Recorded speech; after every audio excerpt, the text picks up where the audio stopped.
Assembly of believers church Rajajipuram की तरफ से आज आप सबको हम बड़ा दिन मुबारक कहते हैं। आपके प्यार के लिए, आपके उपहार के लिए हम दिल से बहुत शुक्रगुजार हैं। हम इन दिनों में आपसे बात कर रहे हैं मत्ती 5 अध्याय और उसके 7 पद से। धन्य हैं वे जो दयावंत हैं, क्योंकि उन पर दया की जाएगी। मैंने अलग अलग शब्दों के द्वारा आपसे बात करी।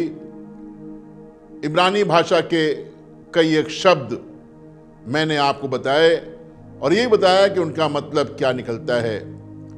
आज एक और शब्द है इब्रानी भाषा का और वह है रखामीम। रखामीम का मतलब भी दया ही होता है।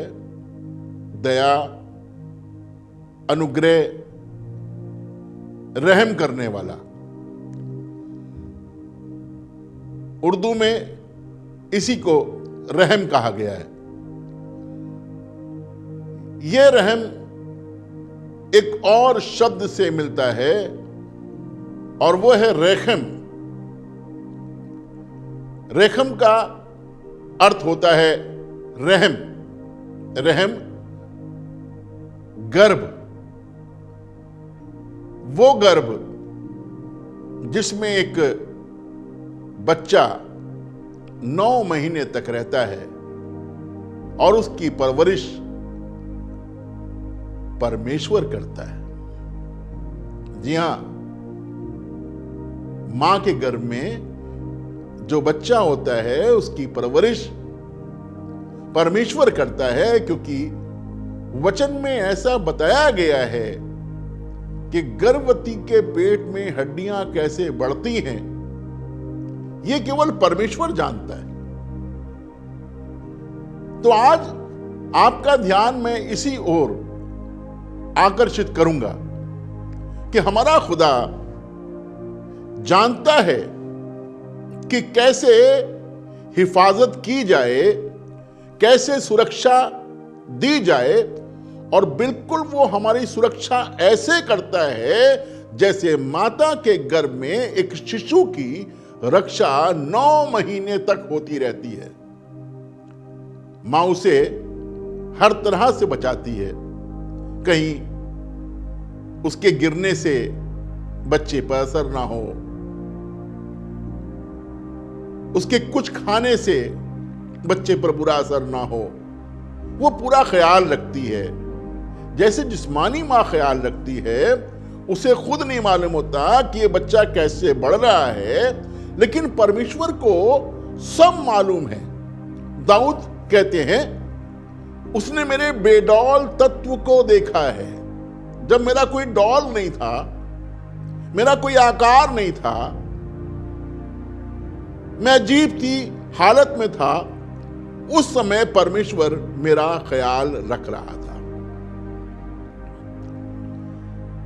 आइए मैं आपको एक जगह ले चलता हूं और वो है गिनती किताब और उसका 11 अध्याय और उसका 12 पद है।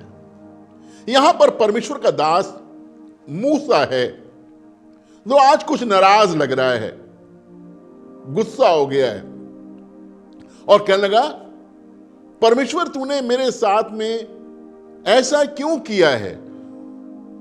मैं इन लोगों को कब तक सहता रहूं? कब तक ऐसे बच्चे की तरह जो दूध पीता है मैं उठाए हुए लेके चलता रहूं? ये तो बिल्कुल ठीक नहीं है। तो उसने एक बात बोली, मैं वो पढ़वाना मांगता हूं आपसे। इसका 12वां पद है। क्या ये सब लोग, कहने लगा, क्या ये सब लोग मेरी ही कोख में पड़े थे? मेरी ही कोख में पड़े थे? क्या मुझे इनका गर्भ रहा था? क्या मैंने ही उनको उत्पन्न किया है? जो तू मुझसे कहता है कि जैसे पिता दूध पीते बालक को पिता दूध पीते हुए बालक को अपनी गोद में उठाए उठाए अपनी फिरता गोद है, में उठाए हुए फिरता है, वैसे ही वैसे ही मैं इन लोगों को अपनी गोद में उठाकर उस देश में ले जाऊं। अरे करीब करीब 3.5 लाख लोग मैं अपनी गोद में इनको उठाकर ले चलूं, ये कैसे संभव है? फिर वो कहने लगा, हे परमेश्वर तू मेरे प्राण ले ले, ये बहुत ही कठिन कार्य है मेरे लिए। हां, मूसा को ये दर्द बर्दाश्त नहीं हो रहा था। बहुत कष्टदायक परिस्थिति एक मां के लिए होती है, गर्भ में बच्चे को संभालना, और जब जन्म देती है तो और भी ज्यादा उसकी पीड़ा बढ़ती जाती है। कई माएं इस पीड़ा को ना सहने के कारण डॉक्टर से रिक्वेस्ट करती हैं, आप ऑपरेट कर दीजिए, मैं ये दर्द सह नहीं कर पाऊंगी। बहुत भयानक दर्द होता है, मैं और आप इसे समझ भी नहीं सकते। परमेश्वर ऐसी पीड़ा मेरे और आपके लिए उठाता है। वो जानता है, उसने संदेश भिजवाया फिरौन के पास और उसने कहा, इस्राएल मेरा बेटा है। एक व्यक्ति है, उसका नाम है प्रेम। परमेश्वर बार बार उससे नाराज होता है और वो बार बार परमेश्वर के विरुद्ध हो जाता है। तो परमेश्वर उसके बारे में अपने विचार हमें बता रहा है। पढ़ें, और ये मिलेगा यिर्मयाह 31 अध्याय और उसका 20 पद है। सुनिएगा ध्यान से। क्या एप्रैम मेरा प्रिय पुत्र नहीं है? क्या एप्रैम मेरा प्रिय पुत्र नहीं है? क्या वो मेरा दुलारा लड़का नहीं है? क्या वो मेरा दुलारा लड़का नहीं है? प्रिय पुत्र है, दुलारा लड़का है। हाँ, जब जब मैं उसके विरुद्ध बातें करता हूं, जब जब मैं उसके विरुद्ध बातें करता हूं, दुलारे लड़के के विरुद्ध भी परमेश्वर बात करता है, उसके विरोध में भी बात करता है। जब वो नाराज होता है तो अपनी नाराजगी जाहिर करता है, लेकिन कह रहा हूं मेरा लाडला है, मेरा दुलारा है, मेरा प्यारा है। हाँ, फिर सुनिए आगे। तब तब मुझे उसका स्मरण हो आता है। कहते जब मैं क्रोधित होता हूं, उसके विरुद्ध बात करता हूं, तो मुझे उसकी याद आती है। तब मुझे उसका स्मरण आता है, मुझे उसकी सुधि रहती है। जी, इसलिए मेरा मन उसके कारण भर आता है। मेरा मन उसके कारण भर आता है। कितना प्यार करता है। अपनी नाराजगी में भी उसे प्यार आता है, उसका मन भर जाता है, लेकिन वो हमें प्यार करता है, आपको प्यार करता है। लिखा है वचन में, एक दूत आया मरियम के पास और उससे कहने लगा, आनंद और जय तेरी हो, तुझ पर प्रभु का अनुग्रह हुआ है। अनुग्रह वही वर्ड है, तुझ पर प्रभु का अनुग्रह हुआ है। मरियम चौंक गई, भौचक्का हो गई, कहने लगी ये कैसा सलाम है, ये कैसा अभिवादन है। तो दूत ने फिर उससे कहा, तुझ पर प्रभु का अनुग्रह हुआ है। तू गर्भवती होगी और पुत्र जनेगी और उसका नाम यीशु रखना, क्योंकि वो अपने लोगों को उनके पापों से उद्धार करेगा। मरियम ने कहा, ये कैसे होगा? मैं तो किसी पुरुष को जानती नहीं। दूत ने कहा, पवित्र आत्मा तुझ पर उतरेगा और परम प्रधान की सामर्थ तुझ पर छाया डालेगी, इसलिए जो तुझसे उत्पन्न होने वाला है वो परम प्रधान का पुत्र कहलाएगा। ध्यान दीजिएगा, परमेश्वर का अनुग्रह, परम प्रधान की सामर्थ से मेरा यीशु मसीह उत्पन्न हुआ है, किसी पुरुष की सामर्थ्य से नहीं, किसी पुरुष की समझ से नहीं, किसी पुरुष के इरादे से नहीं।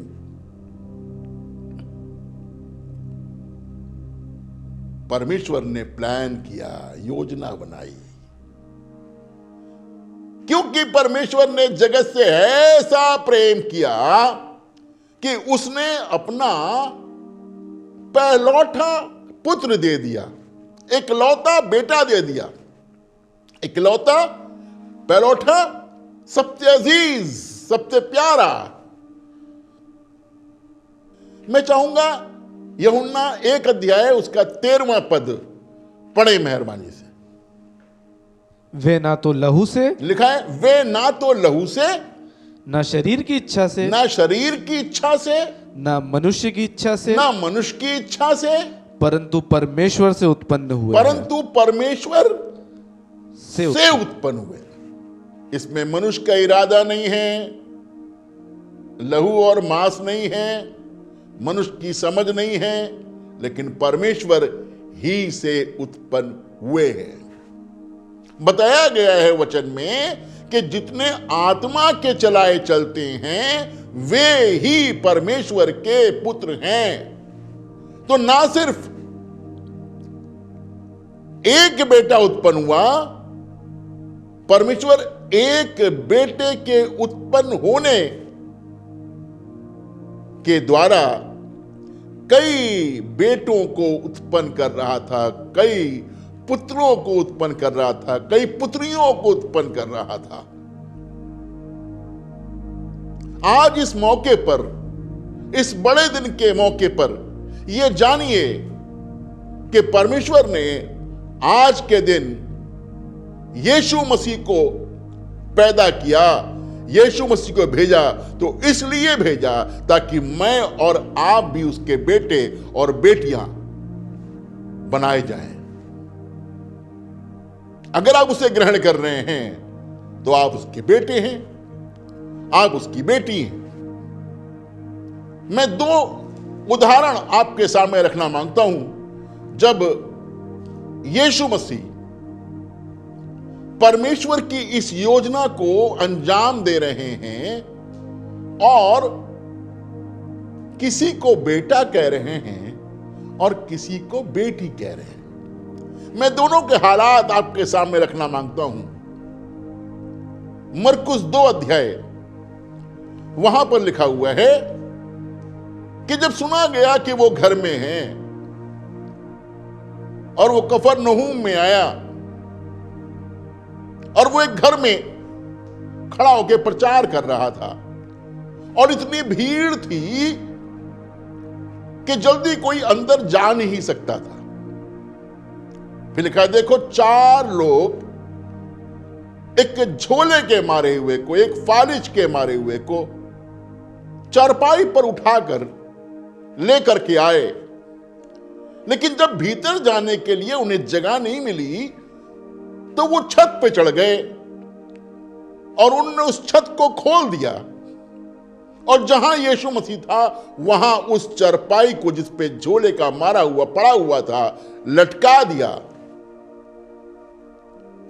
यीशु ने उनके ईमान को देख करके, उनके विश्वास को देख करके उस झोले के मारे हुए से कहा, बेटा तेरे पाप क्षमा हुए।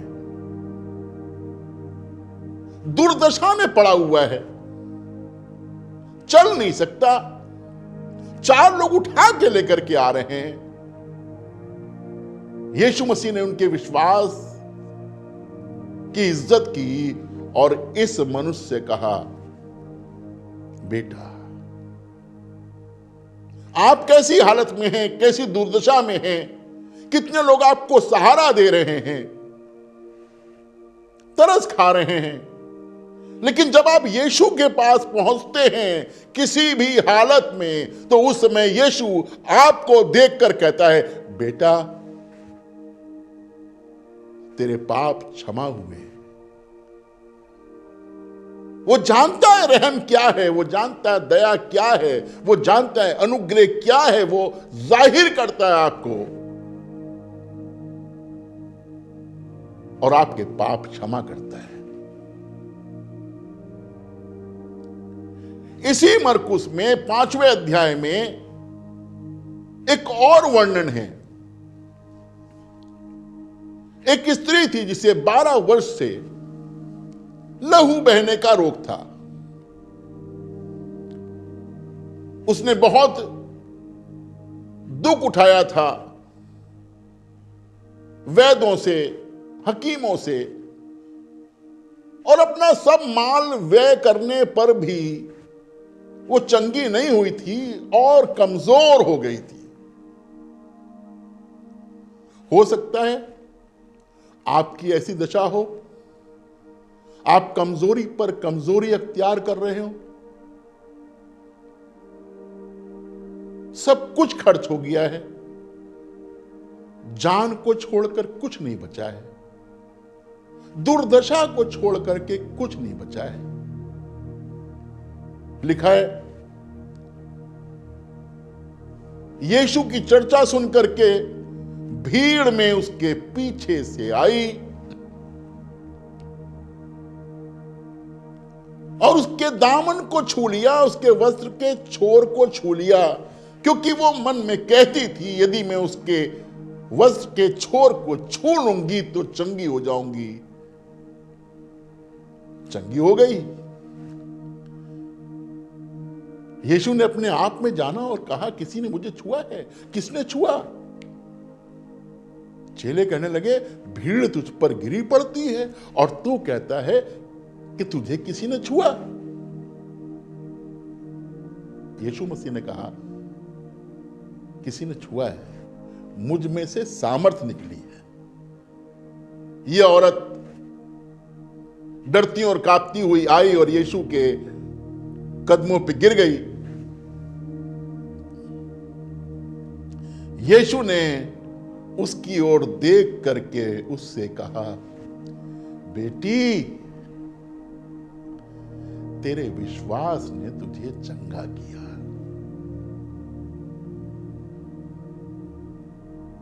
जितनों ने उस पर विश्वास किया, उसने उन्हें परमेश्वर की संतान होने का अधिकार दिया। मेरा यीशु मसीह इस जगत में आया ही इसीलिए है कि आप कमजोरी से छूट जाएं, आप अपनी दुर्दशा से आजाद हो जाएं,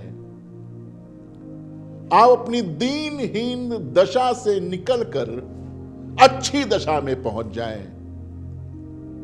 कमजोरी और रोग के गुलाम न रहकर परमेश्वर के बेटे और बेटी कहलाएं।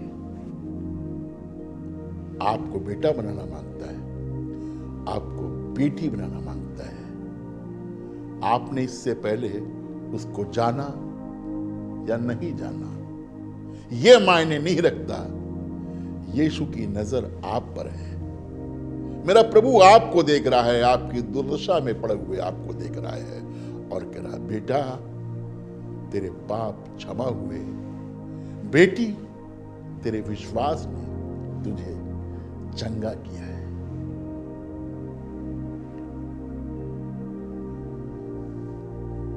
बड़ा दिन ना केवल यीशु को परमेश्वर का पुत्र ठहराता है, बड़ा दिन मुझे और आपको भी परमेश्वर का बेटा और बेटी ठहराता है। हमें उबरने का, हमें सुधरने का, हमें संभलने का, हमें अपना गंतव्य बदल देने का प्रोत्साहन देता है। आज भी प्रभु आपको बुला रहा है, आज भी आपकी ओर देख रहा है। उसकी आंखों में आज भी आपके लिए दया है, आपके लिए प्रेम है, और वो कह रहा है, ये मेरा पुत्र है, ये मेरी पुत्री है। इस बड़े अवसर के लिए आइए हम परमेश्वर को धन्यवाद दें और प्रार्थना करें। आइए प्रार्थना करें। प्रभु, धन्यवाद देते हैं, तुम्हारा बहुत अच्छा प्रभु है। तू इसलिए आया कि हम जीवन पाएं और बहुतायत का जीवन पाएं। किसी ने हमें गुलाम कहा, किसी ने हमें पापों की दशा में पड़ा हुआ अधमरा समझा, किसी ने हमें नाउम्मीद कहा, किसी ने हमें कमजोर कहा। जमाने ने अलग अलग हमको नाम दिए, हमारी दशा के हिसाब से, दुर्दशा के हिसाब से। लेकिन प्रभु, तूने दुर्दशा के आलम में भी, कमजोरी के आलम में भी हमें बेटा और बेटी कह के पुकारा। इस अच्छे अवसर के लिए प्रभु, इस प्यार के लिए प्रभु, हम तेरा बहुत धन्यवाद करते हैं और चाहते हैं प्रभु, ये विश्वास हम में बना रहे, क्योंकि विश्वास करने वाले, तेरे मार्गों पर चलने वाले, तेरी आत्मा की अगुवाई में चलने वाले तेरे बेटे और बेटी कहलाते हैं। प्रभु, हम पर अनुग्रह कर, हम पर दया कर, और प्रभु तूने मौका दिया कि इस साल फिर तेरे आने की खुशी को मना सके, इसके लिए तेरा बहुत धन्यवाद करते हैं। अपने आप को, अपने सुनने वालों को तेरे हाथों में सौंपते हैं और इस प्रार्थना को तेरे प्यारे बेटे अपने प्रभु यीशु मसीह के नाम से मांगते हैं। आमीन।